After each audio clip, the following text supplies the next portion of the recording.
আসসালামু আলাইকুম বন্ধুরা, সবাই কেমন আছেন? আশা করি আল্লাহর রহমতে ভালো আছেন।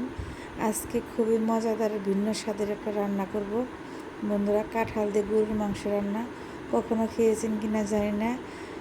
আশা করি সম্পূর্ণ ভিডিও দেখবেন, দেখলে আপনাদের উপকৃত হবে।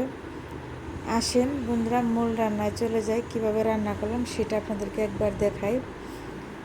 এখানে বন্ধুরা আছে কাঁচামরিচ কুচি, পেঁয়াজ কুচি, এখানে আছে গরুর মাংস, তেল আর গরুর মাংসের তেলটা একটু বেশি দিতে হবে কাঁঠালের মধ্যে, যেহেতু কাঁঠাল একটু খসখসা টাইপের। কাঁঠালের মধ্যে গরুর মাংসের তেলটা দিলে কাঁঠালটা খেতে বেশি টেস্ট হয়, আর কাঁঠালের ভিতরে তেলটা যে কাঁঠালটা একটু সফট হয়ে যায়। এখন দিয়ে দারচিনি, এলাচ তেলের মধ্যে দিয়ে পেঁয়াজ কুচি দিয়ে দিব আমি কাঁচামরিচ কুচি সুন্দর করে দিয়ে ভালো করে এটাকে ভেজে নিব, যে পর্যন্ত কাঁচা গন্ধটা নলচা বাদামি কালার যে পর্যন্ত না আসে।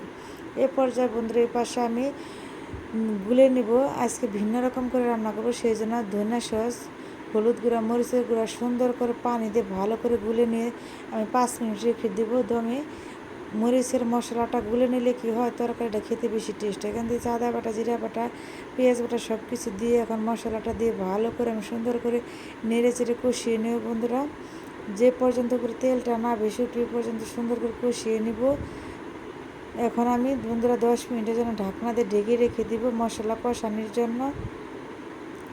এই যে দেখো বন্ধুরা, আমার মশলাটা কি সুন্দর কালার হয়েছে, তেলটা উপরে বেশি উঠছে, একদম চপচপ করতেছে, তেলের ভিতর থেকে সুগ্রান বেরোচ্ছে। এখন মশলা কষানো হয়ে গেছে, ওখানে আমি বন্ধুরা দিয়ে দিব মাংসটা। মশলার কষানোর উপরে তরকারি রান্নার টেস্ট হয় বন্ধুরা।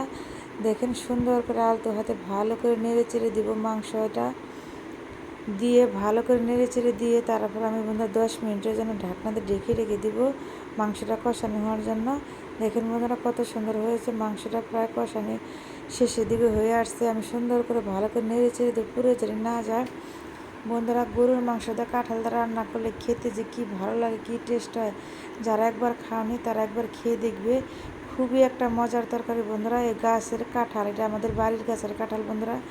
আমি সুন্দর করে কেটে কুটে ধুয়ে পরিষ্কার করে নিয়েছি, নিয়ে সিদ্ধ করে রেখে দিয়েছিলাম। গাছের কাঁঠাল দিয়ে গরুর মাংস রান্নার স্বাদই আলাদা বন্ধুরা।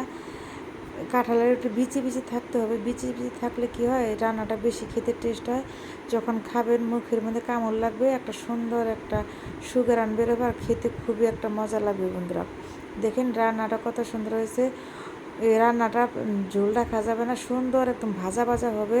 তেলটা যখন উপরে বেশি উঠবে দেখবেন ভাজা ভাজা হয়ে গেছে, তখন বুঝে নেবেন কাঁঠালটা হয়ে গেছে। অনেক সময় নিয়ে কাঁঠাল রান্না করতে হয় বন্ধুরা, অবিরত নাড়তে থাকেন, ভাজা ভাজা হয়ে গেছে। দেখেন বন্ধুরা আমার হয়ে গেছে রান্নাটা। তোমাদের কাছে ভালো লাগে লাইক কমেন্ট সাবস্ক্রাইব করে পাশে থাকবে। আল্লাহ হাফেজ।